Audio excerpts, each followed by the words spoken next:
yeah, cold, whatever. Yeah. So yeah. So yeah, it's well, that's a good thing though, right? It's been a Yeah. long time between. Yeah, that's a good thing. Yeah. That's So we can move. Okay, great. Welcome everybody. This is the Thurston County Solid Waste Advisory Committee meeting. About 3 minutes past the hour, 11 a.m. And can we do a roll call? Yeah, I'm happy to. Okay, great. Dave Nightingale, Here. Chad Sutter, Emily Klaus, Bob Isle, Here. Kelly Green. She's here. Nancy Kelly. sorry, couldn't get to my microphone. No worries. Where am I? Nicholas Dunning, Here. Joan Cappy, David Johnstone, Elaine Clam, Here. Laura Wilson, Lisa Harrison, Jane Appling, Here. Greg Schoenbachler, Present. Aaron Robertson, Here. Christina Kohlberg. Here. Okay, all right. Vacant City of Rainier, so we'll get somebody hopefully put in there before long. Great, we've got a quorum. Thank you all for being here, and we've got some guests. You want to introduce Jeff? Certainly. Okay, it looks like we have in the room with you. I know we have Amanda Romero Morning. from Public Works. Additionally, online. Oh, we also have Maggie in the room. Oh, okay. Okay, Maggie. Yep. All right. Got Maggie Brown. Is anybody, any other public works? It's hard for me to see in there. Any other Oh, public sure. works It's just employees? me and Maggie in here from Public Okay. Works. All right. Let's see. Also online, let's see. We have from Public Health. I see Kimberly Graham and Jennifer Johnson. Good morning. Let's see. We have from the board's office, AJ Mai. And then we have from the, oh, I see also from Public Works just jumped in, Matt Samuelson. And then from the prosecuting attorney's office, also one of our speakers today, we have Seth Dickey. Morning. Thanks, Jeff. And let's see, from the city of Olympia, we have Ron Jones. And I think, we have, oh, also from Public Works, there she is, Tony Basinger. Good morning. I think that's it. Did anybody that I forget? Nope. Okay, very good. Great. We have 2 people in the attendees list. If they would like to introduce themselves, they may. I see Karen Weichert and Sloan Krieger. Hello, this is Karen Wickert, and I am an interested Thurston County person. Great. Good to have you, Karen. Thank you. Good morning. Oh, sorry, go ahead. Oh, sorry, go ahead. No, you go ahead. I'm Sloan Krieger. I am a new resident to Olympia, and I'm just here to observe. And I appreciate everyone's hard work. I'm always so impressed with everything you all are all doing. Thank you, Sloan. Thanks for coming and being with us today. And I just want to say, this is Rachel Grant. I'm filling in for Thurston County today. I'm currently driving, so just listening. Okay, are you driving to the meeting or driving elsewhere? No, I'm not driving to the meeting. I need to be just online. I'm just almost to where I can be stationary and participate. Okay, great. Thank you, Rachel. Glad to have you. Okay, excellent. Thank you, everybody. So agenda for today has been posted. Hopefully people got a chance to look at that. If you can put your phones on mute, please, that would be helpful until you need to speak. So can I have a motion perhaps to approve the agenda for today? Move to approve. Who's that, Jane? Oh, Kelly. Okay. And second? I'll second. Greg. Thank you, Greg. Yep. Any discussion about the agenda today? All right. All in favor, say aye. Aye. Aye. Okay. Any opposed? All right, we have an agenda. So minute meetings also have been posted and sent around. Any motion to accept minutes as drafted for us? So moved. Thank you, Jane. Second? Second, it's Kelly. Thank you, Kelly. Any discussion about the minutes? Anything corrected, added, subtracted, recolored, anything at all? Okay. All right. Call for the vote. All in favor of the minutes to approve for September 4th, say yes. Yes. Yes. Yes. Any opposed? All right, thank you very much. Public comments, we've got a couple people. Anything you'd like to ask or say at this point from Karen or Sloan or any other public folks that aren't part of the committee?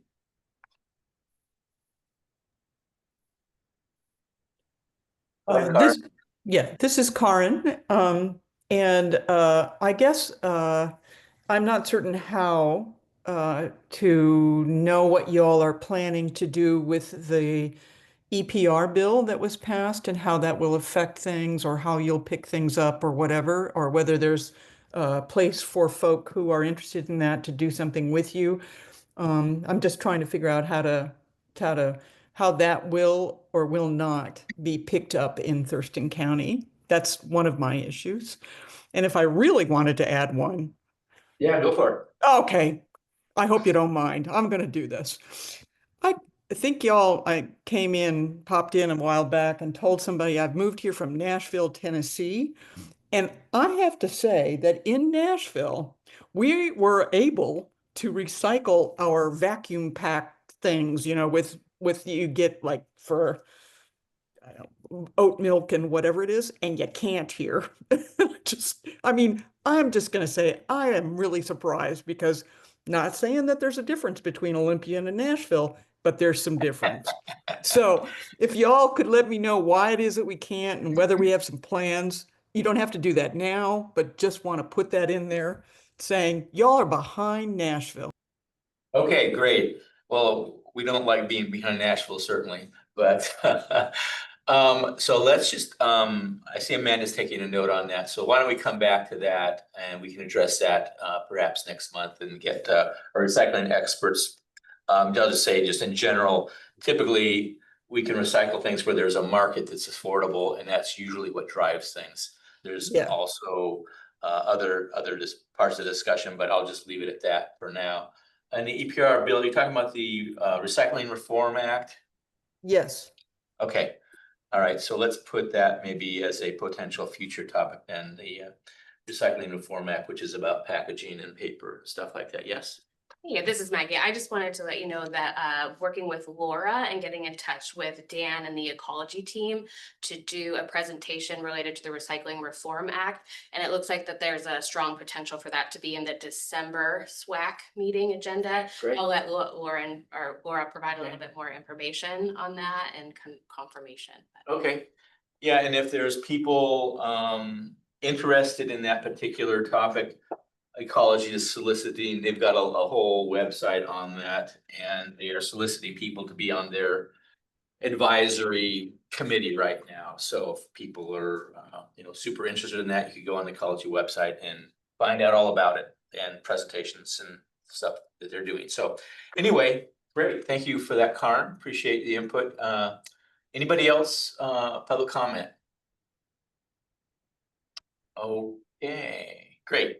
All right, so we'll go right on to new business then. So chapter 1812. And Amanda, are you gonna take that one? Yes, Okay. I will. So I'm gonna just pull up a slide here. One moment.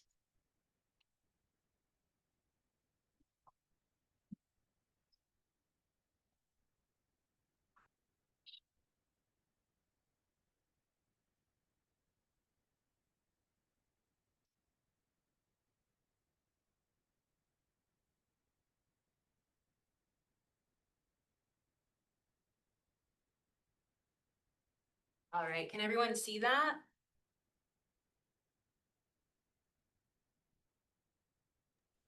Can Yes. folks see it on the other side? Okay. Yes, we can see Yes. it. Thank you. Yes. So I'm introducing this code amendment that is coming down as part of the rate study. So it is an ordinance that we'll be putting through. As part of the rate study, as you know, we will be updating rates as a resolution later at the end of the year. In anticipation for that resolution, we also need to strike out the rates from our Thurston County Code. Those rates for the work and the Dropbox facilities, as well as Hazo House, exist in Chapter 8.12, Sanitary Landfill Operations. And so as a result of using a resolution in the future to update rates, we no longer need these rates in code. So this ordinance will remove the fees or rates for the work, the drop boxes, and Hazo House from our Thurston County Code. The reason we're doing this is because it'll streamline the process and it is a much more efficient mechanism by which to update rates as needed. And the next steps from this will be a public hearing that is scheduled for November 4th at 3:30. And then further down in December, will the resolution to update the rates will come to the Board of County Commissioners, and we'll have a public hearing in December. We included the ordinance, the draft ordinance, in the email that went out to everyone. So everyone should have gotten that. If you didn't, please let me know. You'll see that it is just striking out all of those prices and taking them out of the code. The other thing we did was just updated the terminology. Some of the terminology was outdated. And so we took this as an opportunity to update things like changing yard waste or yard debris or garden trimmings to organics. It's more modern terminology, as well as some of the old terminology that was used previously for some of our positions. It's much different now. So for example, we changed the Director of Water and Waste Management to Solid Waste Manager, because we no longer have a Director of Water and Waste Management.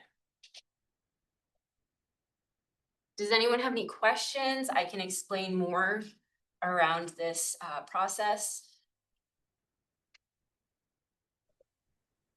If you don't mind, if I just chip in just a little bit, just a couple of things. In December, as we move forward with our proposal to the Board of County Commissioners for the rate increase for solid waste. Additionally, other areas of public works, particularly other utilities, stormwater utility, sewerage utility, and water utility, are also doing the similar thing on this time frame. We'll be presenting all of the utility rate sheets and increases will be presented together in December. Along that line, for those other utilities, they did something did something similar to what we are proposing right here, in where they stripped out those existing rates out of ordinance and out of code, so that then again, likewise in the future, like what we're looking to do, then we can do that by resolution again, which is much less onerous of a task to do it, particularly if you're having to do it like on a yearly basis type thing. So the board, I believe, actually did have a public hearing recently on their version of kind of what we're doing here. That was approved. So just wanted to let you know that we're doing this kind of jointly in a similar manner as what the other public utilities are doing. So one of the things, just as a note, is we are asked, as a potential ask for today, you'll notice there's an action item on the agenda. If the SWAC and if you members are amenable to it, is potentially making a motion to recommend approval of this, as you have done similarly to the other ordinance that we've brought before in front of you, to the board for potential approval. So with that, I see there's a question from Kelly Green. Thanks, Jeff. And you started to touch on this, but I just want to, this seems really straightforward, but I want to be sure I'm clear on with the change to where then rates are done via resolution. Does that change any opportunities for that currently exist for public to weigh in if rate changes are going to happen, like when it's a code? Is there any more or less opportunities for people to weigh in when it's a resolution? Like I'm not familiar enough with the processes. Sure. It'll still be held at a public hearing. I mean, the resolution will be at a public hearing in front of the board. So there's still that similar opportunity for the public to weigh in on that. And I'll just say that we also will make our best effort to inform the public as well and provide information months ahead of any rate increase resolutions. Which along that line, we have already have started to that effect a little bit. So you will continue to see out in social media, and we've got signs up at our disposal sites already that they'll have like a QR code. It's on our website. The signs at the sites have QR codes where they can go, and it'll take them directly to the website that has the information of why, how much, all that sort of thing. Additionally, if people have additional questions beyond that, we are at all of our tool houses in our recycling area. We have little business cards that have that QR code that we can hand to customers as they come through. If they have questions when they see the sign, they can go to that. There's also has the website listed on it, so we hand those out to customers as if they're interested or ask questions. So we're trying to be well ahead of this just to make sure that people are aware and what it means and the why behind it. I mean, why are rates going up? They don't want the first and biggest one is always, well, we haven't raised rates since January 1st, 2012. So the CPI has gone up over 40% since that time, and we're not looking for that kind of percentage increase, but obviously that puts us quite a bit behind with the current costs and some upcoming substantial capital improvements to our aging facilities as well. So. Right. Thank you, Jeff. Any questions, comments from anybody on this proposal?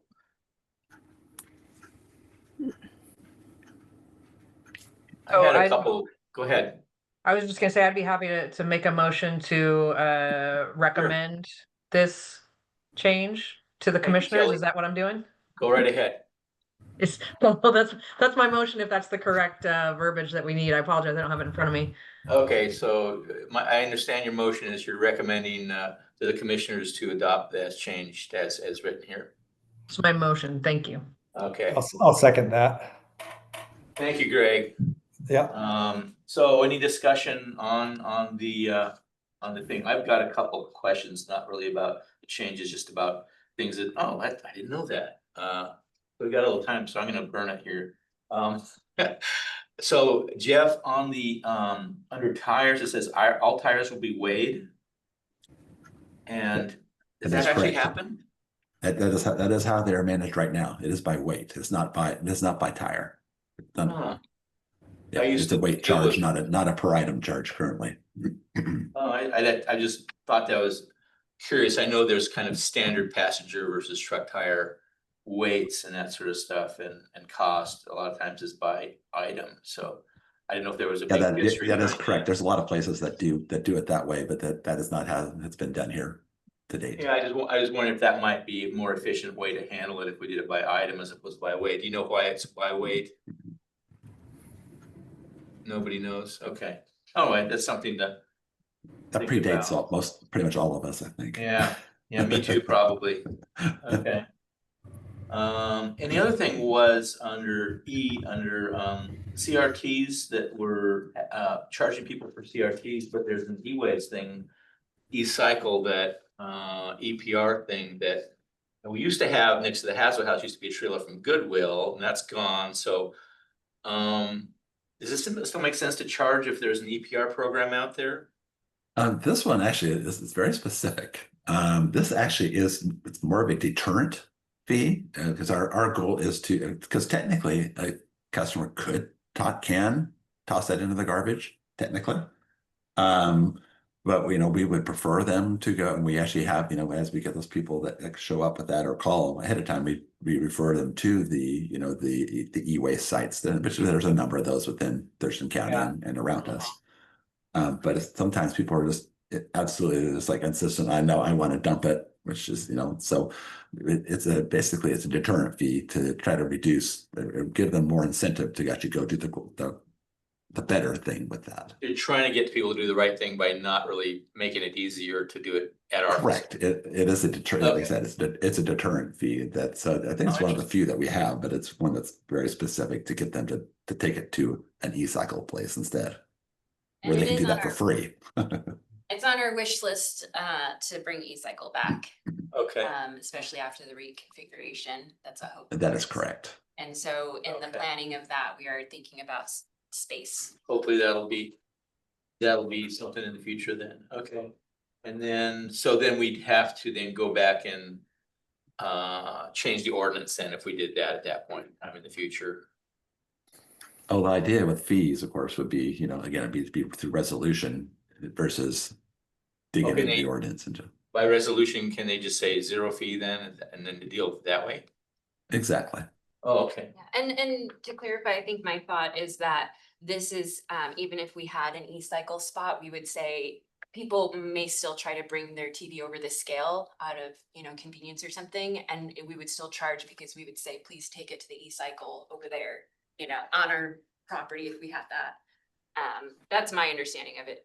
Even when we Good had point. e-cycle in the past, we still encouraged people to use it rather than bring their TV over the scale to. That way they're not paying for the TV. Yeah, I Right. mean, it Yeah. encourages people to use the e-cycle that we have on site if we Okay. had it. All right, thank you very much for educating me on that. I appreciate it. Any other questions or discussion before the vote? Yeah, I was kind of questioning on the tire thing. Why are we limiting them to 5 tires? And, not encouraging that, all the tires, if people have like stockpile of tires or something, getting them out of the county and getting them to the landfill. Well, usually when you have, again, it's trying to keep it to a consumer level of tires, because the more than that, typically a lot of times you will get commercial. You start getting commercial volumes, and you only have so much capacity to to store those, to be able to process that. So it's like with several other items where we have limitations on numbers, such as motor oil recycling or antifreeze, or we begin because of our limited capacity to have so much. If you have one customer that comes in, just takes it, knocks it out, then the capacity isn't available for other customers. So when like large tires, tire cleanups, for example, where you get huge tire piles, typically instead of coming to us, we go more directly to the tire recycler. And I can't remember the name of the place that we take it to off the top of my head, but or Republic takes it to. When you get larger volumes of that, it'd be more to work directly to go to the tire processing and recycling location than filling up a whole drop box with my one customer and taking it out of commission. So again, that's a lot of the reasoning behind that. That'd be 1 car plus a spare is 5 tires. for Yeah, most I mean, so cars. the idea is exactly, and you're not getting 30 of them. That's because it's, like I said, a small tire business, and really they should do the more appropriate thing and work directly with a tire Yeah. recycler. Yeah. Okay. Any other questions or discussion on the proposed recommendation to the board? Okay. So let's go to the vote. So all in favor of recommending adoption to the Board of County Commissioners for the ordinance as revised, please say yes. Yes. Yes. And any opposed, say no. Okay, we are done with that then. Thank you very much. Hey, Dave, you were saying the whole ordinance and not just the chapter? Was 812, chapter 812. Okay. Was that unclear? Should I? Yeah, Do we need to basically, it's the revote? amendment to chapter 812 Yeah, the suggested. as written. Correct. Changes as written. Are people unclear on what happened there? Are we okay then? All right, I guess we are unless somebody said something. Okay, so on to Open Public Meeting Act training. Seth Dickey, are you with us? Yes. Hi, good afternoon, or good morning, actually, everyone. Thanks for having me here. So I have a slideshow to use, and I'm happy to try to share my screen. But if someone on your end is if it's more convenient for you guys to do it, I'm happy to let you all run the slideshow. No preference. Yeah, you're welcome to share your screen. If something's not working, I have your slides as well. Okay, let me try. I haven't had to do this in a while, so let me see what happens here. We're very forgiving. Okay, let's see.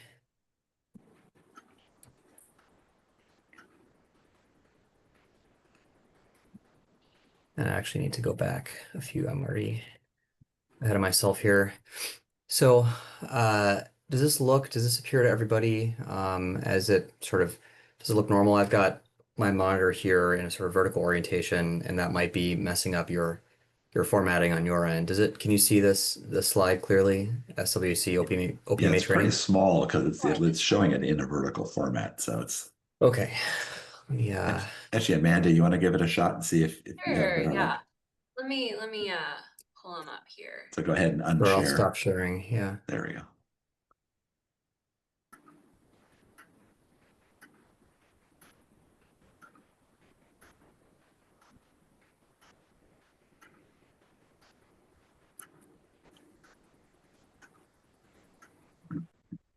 Screen. There we go. Can folks see that? Does that look okay? I can see it. I think maybe if you start the slideshow, it'll go full screen. Um, and to do that, if you go to the slideshow tab, sort of in the it says File, Home, Insert, Design, Transitions, Animations, and Slideshow. If you click on that one, then there's a From Beginning button, or you can just push F5, I think, actually. Trying to get back to the not. But this is fine too. I mean, it's just not full screen. Yeah, let me see if I can get it. Sorry, I haven't been in Zoom in a while, and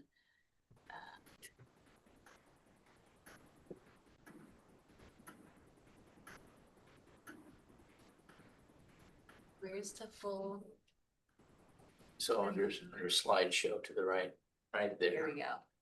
Okay. It always goes to this. Play settings. Duplicate when I do that. You're There you sharing go. now. Yeah, so now I just need to. Okay. Let's see. So let me go to.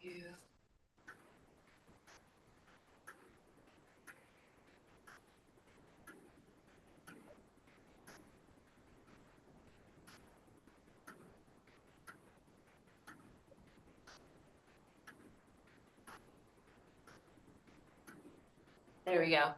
Apologies, everyone. We got there. Great. Thank you. No apologies from me. I should have figured this out ahead of time here.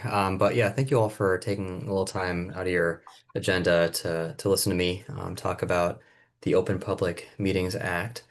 And this is important stuff, and there's actually a statutory requirement that every 4 years, members of a board or council are required to have a training like this. So I have these little certificates that I can share for anyone who needs one to prove their attendance at this training. Just let me know if you need one. I can provide it after the meeting today. And there's also a requirement that a training like this be had within 90 days of assuming office as well. So this would satisfy those requirements. And so let's go to the next slide, please. So the Open Public Meetings Act is codified. It's in our revised Code of Washington at Title 42.30. And this text here is from 0.010 section of that RCW. And it has, I think, a very powerful, it's written in a very powerful way. And so I guess I highlighted a few words here, but I'll just read it because it's very compelling. It says, the people in delegating authority do not give their public servants the right to decide what is good for the people to know and what is not good for them to know. The people insist on remaining informed and informing the public, informing the people's public servants of their views so that they may retain control over the instruments they have created. So, a very, serious matter here, the Open Public Meetings Act. And basically, it entitles the public to advance notice of what the governing body will be doing.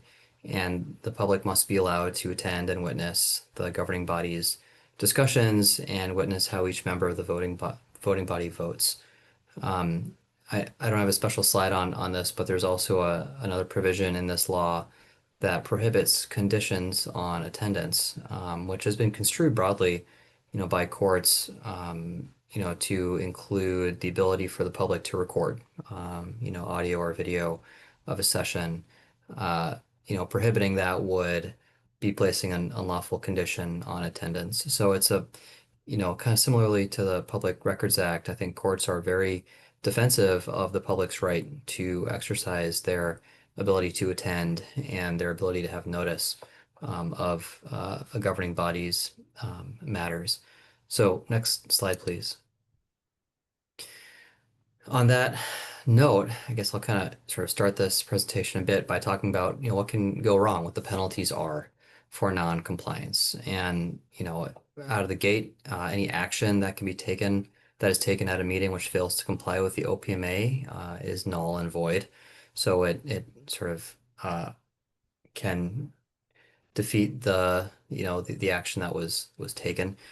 There's also personal liability involved as well. So members of a governing body like this can be fined $500 for a first violation, $1,000 for subsequent violations, for any board member who attends a meeting knowing that it violates the OPMA. And there can also be agency liability. So if there's a member of the public who brings a lawsuit on behalf of or alleging a violation of the OPMA, they can recover their attorney's fees as well. So that can, become significant for the agency. One more thing that's not on the slide is that a violation of the OPMA can be a basis to allege misconduct by an elected official, and in the context of a recall action as well. So there are serious, penalties and consequences for not complying with the OPMA. Next slide, please. Oh, and by the way, my microphone on my laptop, sometimes it doesn't pick me up very well. So if I'm too quiet, just let me know if you can't hear me. You're coming through really well here in the room. Okay, good. So if there is, a violation, there are ways to, try to remedy it. This is obviously sort of a worst case scenario, and, please, talk to legal counsel if there is any belief that there's a violation. But one possible action would be to announce that the action was not conducted in an open public meeting, and do it again. Take the action, whatever the action was, again in an open public meeting with sufficient notice. And although it is not guaranteed to fix the issue, it might be viewed in the board's favor or committee's favor in a subsequent lawsuit alleging a violation. So what does it require? Basically, there's three parts, actions, governing bodies, and public meetings, all of which should sort of, have their own definitions and are going to be, I'm going to unpack them a bit in following slides. One thing to be, really cognizant of is that action doesn't just mean voting. Voting is more is more along the lines of a final action. So actions include testimony, public testimony, deliberations, discussions, considerations, reviews, evaluations. So really a whole broad spectrum of board or committee conduct, in any capacity is an action. A governing body, is the entity, to which public, the OPMA applies. And it could be, anything from a board, commission, committee, council, other rulemaking body of a public agency. So, a pretty broad spectrum. I'll talk about that more in a minute as well. And then a meeting, obviously, any action, any meeting at which an action is taken. So let's go to the next slide. So this again just kind of reiterates, next slide, please. So this, sort of reiterates those points of, the broad definition of an action. So receipt of public testimony, discussions, reviews, final action, deliberation, considerations, evaluation, and voting, is really more along the lines of a final action. So I've already kind of covered this. Let's go to the next slide. And so who must comply? Governing body can be a legislative, body, a city council, board of county commissioners, special purpose district boards, etc., committees, advisory commissions, or boards. Um, so let's go to the next slide. So basically anything that acts on behalf of the legislative body, and acting on behalf, is a broad kind of category. If there are recommendations to, the Board of County Commissioners, and those recommendations are routinely approved, sort of rubber stamped, that would be considered acting on behalf of. So even if the, committee or agencies authority is not specific as a final kind of decision-making entity, it's even sort of recommendations or other kinds of more soft approvals, are also considered to be acting on behalf of, uh, if there is not a separate kind of process on the part, of the committee or the board of county commissioners that goes through the same steps as what's necessary under the Public Meetings Act. So purely advisory is not acting on behalf of, but again, I think that that term needs to be read very, very narrowly, because it's very easy for an advisory recommendation to be effectively de facto acting on behalf of the entity. Next slide, please. So, advisory boards kind of break down into two broad categories. I won't spend too much time with this because I think we have a pretty easy answer here. The Solid Waste Advisory Committee is what's called a statutory committee. It's created by statute RCW 70A.205.110, and created by law. It has a statutory authorization. So I think it's generally safe to say that everything that you all do does have OPMA application, and should be considered necessary to comply with the Open Public Meetings Act. So there are other kinds of boards and committees sort of in-house, which are created by the agency's governing body to advise it, such as art commissions, park advisory boards, ad hoc kind of committees for specific tasks. And in those cases, it gets a little less clear if what the extent of their authority is. But here, I think as a statutory advisory committee, it's appropriate to think of the OPMA as being the rule of law here. So next slide, please. So this, I think, is really one of the most important aspects of this presentation are the types of meetings. and in particular the serial meetings category, which is a developing area of law, and it's important, I think, especially in our sort of modern era of using um, electronic means for communicating. It's a very problematic kind of issue, but I'll talk about that in a minute. There are a few, clear kinds of meetings that are defined in the statute: regular, special, and emergency. Next slide, please. And there are some things that are not considered meetings in the statute. This RCW 42.30.140 identifies a number of special categories that it does not, that it says are not, that the OPMA does not apply to. But I guess I point this out, and I'm mentioning this really as sort of a point of caution, because there are situations where even if the statute doesn't require OPMA application, the county or the code may have indicated that these are subject to the OPMA. So, for example, in quasi-judicial matters, where there are, hearings by a board or committee to determine whether or not to issue a permit of some kind.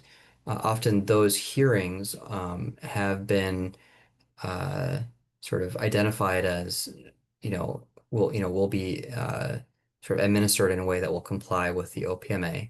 But then there are portions of that process, uh, the deliberative portion, where the board or committee, after hearing the evidence and testimony and the argument in that permit hearing, where they then go and decide the matter. Generally, those kinds of deliberative sessions are not subject to the OPMA. So I say all this basically to say, although there are some special carve-outs in the statute, often those carve-outs don't apply. So let's keep moving here. Next slide, please. So regular meetings are defined here, RCW 42.30.070, and these are regularly scheduled meetings. Agencies must adopt a schedule, include the date and time, location, and a description of the matters that are going to be addressed at the meeting. One thing that's sort of interesting and is not sort of called out or described in the OPMA is how to cancel a regular meeting. So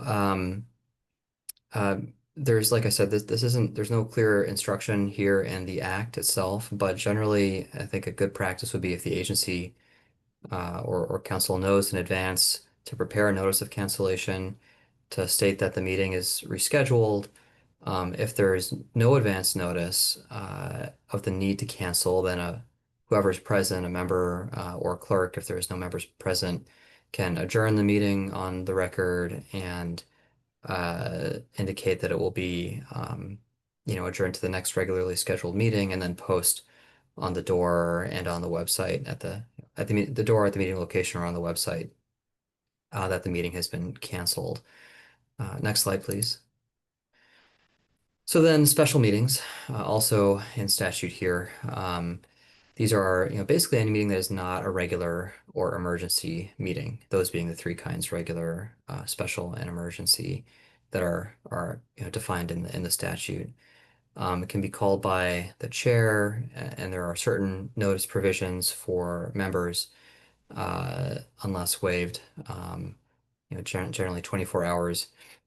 And these are uh, relating to matters that cannot wait for the next regularly scheduled meeting. Specific type of notice, it needs to be posted on the website at least 24 hours in advance, and at the main entrance of the location that the meeting is going to be held. And if there, let's see. I think that if there is going to be a special meeting of some kind, I think the specificity in the notice is very important of, what is going to be addressed at the meeting. So if there's a special meeting necessary, and there's any question about what needs to be in that notice or how the notice needs to be issued, please get legal advice on that as well. Next slide, please. So we have emergency meetings. These are rare. Generally, there has to be some kind of emergency. The statute talks about fire, floods, earthquakes, etc. And if there is an emergency, that rises to that kind of circumstance, presiding officer can schedule this unilaterally at a different physical location potentially, and notice and posting requirements are suspended. But again, this, I mean, a very, very unusual and rare kind of circumstance. Okay, next slide. So serial meetings, as I said, these are not defined in the statute. This kind of meeting has been creation of case law. And so I've got, this and the next slide are a sort of a quick summary of the development of that case law. And basically the short description of a serial meeting is, and I'm just kind of off the cuff here defining it because there is no super specific definition. Basically when there is a string of communications, often emails or text messages, that maybe start between one or two members of committee or board, but then those get sent on and forwarded, and before you know it, you have basically deliberations or discussions amongst a quorum of the governing body, and it has the effect of a meeting that would require notice and OPMA application. So here's just a few examples that have been litigated. We've got Wood, the Wood case, v. Battleground School District. This one, I think, is kind of helpful to look at some of these examples. School board members exchanged a series of emails about a superintendent's job performance. The emails involved active exchange of information and opinions, and was more than just sort of a mere passive receipt of information. So as I was kind of describing, that sort of email chain amongst board members effectively constituted a meeting. Then Citizens Alliance from 2015, email and telephone exchange that included a majority of the county commissioners was not a violation of the OPMA because the commissioners were not aware that the other commissioners were getting these messages. So that awareness of the quorum and the receipt of other members of the governing body, that has a significant application to whether or not a serial meeting is occurring. Then 2018, City of Seattle v. Caseburg, emails between council members and the public not involving a majority of the governing body, again, did not constitute a serial meeting. Next slide, please. And then I got this, I sort of spent a lot more time detailing this one, Egan versus City of Seattle. It's a more recent case. So this was an alleged OPMA violation on the basis of a serial meeting that looked at over 24 communications between council members and staff during a 3-day period leading up to the repeal of a tax. Those communications included everything from in-person meetings, emails, phone calls, text messages, and then critically a distribution of a draft press release regarding the repeal of the tax. So the court looked at all this stuff, and the communications during the first 2 days, it decided those did not rise to the level of a meeting because there was no quorum and no evidence that any council member was aware of the communications between other council members. But that draft press release said, we are moving forward with this legislation to repeal the current tax on large businesses to address the homelessness crisis. This bill has the support of a majority of the city council. So even though there was not evidence to show the sort of awareness of a quorum between the council members in the prior correspondence, this draft press release indicated that maybe somewhere there was a decision made in those prior communications. So the court found that there might be a prior agreement based on this draft press release between the members And even though they hadn't taken the final action yet, they hadn't had the meeting and voted, there was sort of an agreement on how they would vote. And under the OPMA, that was a violation, because there could be, or it could have been a violation because there could have been that what they call collective intent to take action. So next slide, please. So, these are sort of two things, to think about. Passive receipts. So all members of the governing body can passively receive the same information. For example, by sitting in attendance at a conference, or by receiving an agenda packet, or, materials forwarded by an agency clerk. And so long as none of the members respond, then there probably is not an OPMA issue. And also with scheduling, not an OPMA violation for a majority of members to signal availability for a special meeting. Next slide, please. So then, email, these are just some sort of do's and don'ts. Do have only one-way communication from staff to board members to distribute meeting notices, agendas, materials, and reply only and those board members really should reply only to staff, not to each other, to avoid a serial meeting. Don't engage in quorum of members in exchange about, official board business. That will be a meeting. And, don't reply all, to emails involving other board members. And for smaller boards or committees, it gets even more and more important. So for a 3-member board, even an email to one other member could constitute a meeting. Next slide, please. So here's just some examples of things that could be serial meetings. Group text with 2 out of 3 members in a county commission about a new county contract. Again, you'll see a lot of these hinge on the number of members and whether there's a quorum. 5 of a 7-member board of directors providing non-simultaneous comments on a draft budget on Microsoft Teams, or 3 members of a 7-member city council discussing a public works project over email, and then one of those members talks to a 4th member and shares the discussion. Suddenly it crosses over into basically a quorum by progression. Okay, next slide, please. And this is my last slide. So, just a sort of a practical tip, kind of as I alluded to earlier, a third party, a county clerk, for example, or a clerk of the board, using them to distribute materials without correspondence going back and forth between board members. That's really an important process when, trying to comply with the OPMA.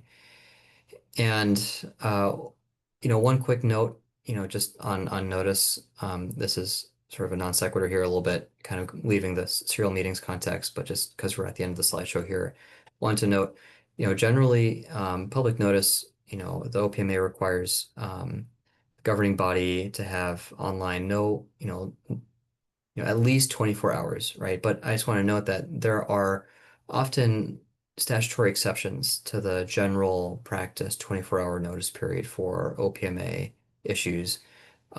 For example, sanitary regulations.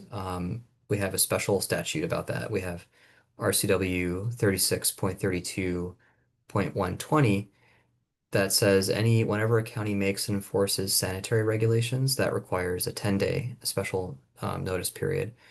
And I think that may be more applicable often to something like the Board of Health than the SWAC. But anything that gets close to a sanitary regulation, that may apply, the 10-day notice period. So always check, I guess.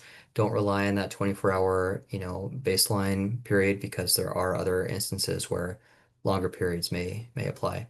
So that's my little presentation here. I'm going to be a little cautious about questions because I don't want to give legal advice, in a public forum here. But I guess I'd welcome any sort of superficial questions about non-specific situations that I could address if there are any. Okay, thank you very much, Seth. So one of the big takeaways that you did at the end there was that don't reply all. Don't reply all. Yeah, Yeah. don't hit the reply all button. That's something to keep in mind. I think that, we can just have as a discipline. And work with staff directly as opposed to amongst the group, even though it would take 8 of us because of the size of our group, still that's a good best practice. But I'm thinking, Exactly okay, right. but like, telling people, well, the meeting location is changing. That's purely informational. It's not any kind of decision or discussion about anything other than we're gonna meet in a different place kind of thing. There's some content there, but it's not a meeting, so to speak. Yeah. Okay. Any other questions? Any other comments? I'm going to chip in a little brief comment Go here. right ahead. So as you know, and we're going to be talking about it in a little bit, the tours. So for example, when we give tours to SWAC members, when we do that, this again, the caution is as we're going, there's a proposed tour to go to Silver Springs composting facility here, I think in the next week or two. When they have members, I don't think we'll have enough to have a quorum, but regardless of that, it's very, very important that you're touring, you're absorbing information, but you do not discuss anything that's business-like. So otherwise we'd have to notice that as a public meeting, and it's gonna be, it's a tour out and about. So just this is a reminder again, because it will be coming up next week or so. So if you do participate, no conversations between committee members about anything, any sort of a business in front of the group. So just a quick reminder. Thank you. That's a great point, Jeff. So we can be friends, but we can't talk business outside of these meetings. Yeah, okay. All right. Any other questions or comments from anybody? Okay. All right. Well, Thank thank you, you all for your Seth. time this morning. Yeah, thanks for having me. I really appreciate it. All right. And as I said, let me know if anyone wants those certificates. I'll send them out. Okay, thank you very much. All right, so we're on to you, Jeff, with the manager's report. Okay, I've got a couple of things. The first one I'm going to jump into is what I was just talking about. We have scheduled for Tuesday, October 7th, so next Tuesday, from 1 o'clock to 3 o'clock, a tour of Silver Springs composting facility down there in the south part of the county. If you decide you're going to come, bring a high-vis safety vest. Make sure you wear appropriate footwear. Something closed toe, something with good tread. A lot of the facility is undercover, but still, with the weather going on right now. So if you could, RSVP to Laura, if you do intend to go. So I believe you got a copy of the invitation with all the items that were sent out with the agenda, et cetera. So there has a little bit more information related to that. So like I said, if you can RSVP to Laura by Monday, that would be great. So hopefully that you'll be able to participate in that. Greg, are you one of the ones giving that tour? I will be there, but I think it's the operator that's going to be giving the tour. Okay. So yeah. Cool. Yep. So thank you for help set that up. I appreciate it. Yeah, no problem. Yeah, appreciate you guys having interest in doing it.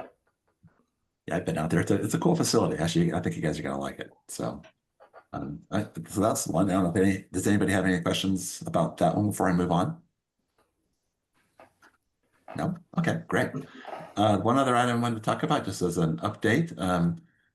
As you know, we've been talking about it for quite a while about having our compactor out at the work replaced. We are getting very, very close. We are on the schedule for Monday, October 20th. That'll actually begin. So there's SSI, the company that's providing it and installing it, anticipates it's going to be between 10 days to 2 weeks for the removal and then installation of the new compactor. So basically for the last 2 weeks of October, it likely will be inoperable. So We have been stocking up, or Republic has been stocking up on open top containers because that'll be the only route that we'll have for getting waste out of the building. But so what you might see is, since loading open tops is not, you don't move as much material as you do when you're compacting it, is you might start to see a little bit of a backup of material within the building. We're hoping not too much, because that's part of the reason why we waited till later in the season to do the replacement, and the waste stream's kind of starting to wane and go down a little bit. But because of that, you might see a little bit slower unloading times for customers, particularly for the commercial customers that are, you know, using the transfer station building, so Olympia and LeMay, as well as our customers, that the self-haul customers that come with the self-tipping trailers. So that might be a little bit longer times. We're going to try to minimize that as much as possible. We've been putting out already in social media and some other locations on our website, and putting out information, relaying that information. We will have an electronic reader boards up the week before, starting the 13th. Again, letting people know well ahead of time, as well as some well-placed banners on site. This shouldn't really substantively affect 2 Dropbox locations. So we shouldn't really see anything there per se. But just anyway, just want to be aware.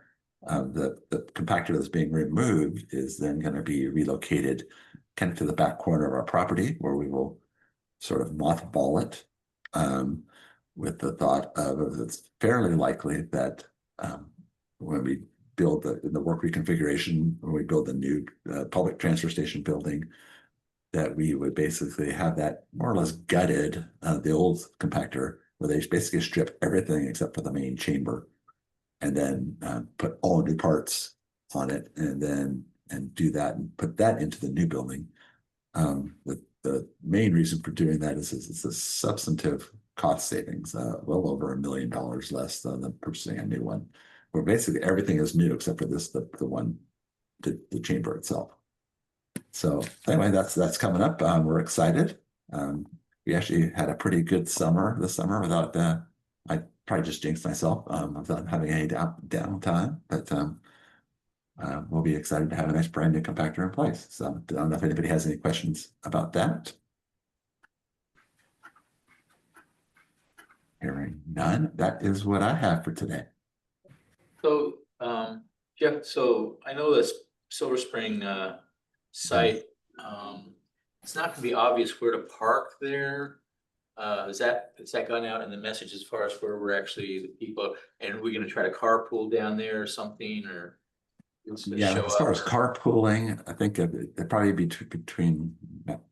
There's plenty of space down there. I mean, I've been down there. There's a lot of room, and Right. you have the long drive. I mean, you come off of Military Road, and there's a long drive to get back there. When you get up towards the little toll booth, they'll aim you where to park.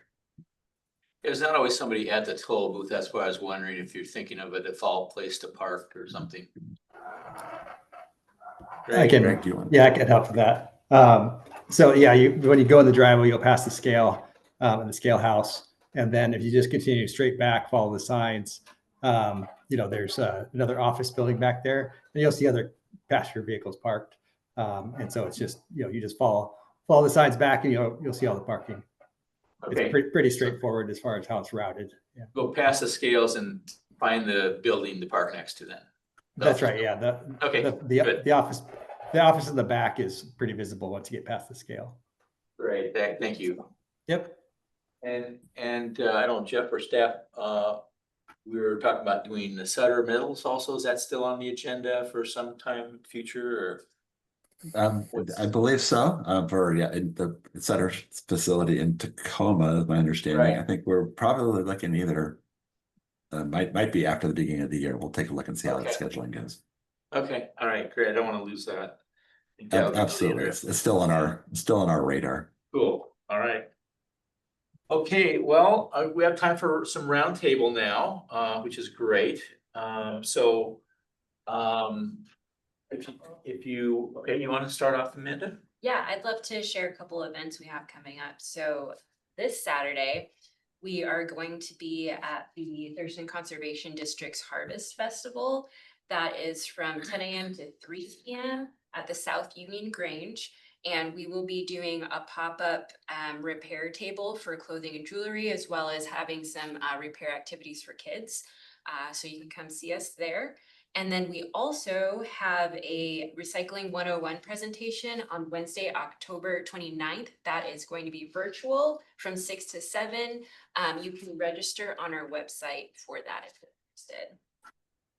Yeah, Karen might be interested in that. Oh yeah, that would be a great one. Let me see if I can get that. Is that anything else? Is that it for you? That's it for me. Thank Okay. you. All right, anybody else that wants to say something, why don't you raise your hand so we don't all speak at once? Anybody else that wants to talk about issues, questions, whatever in the round table?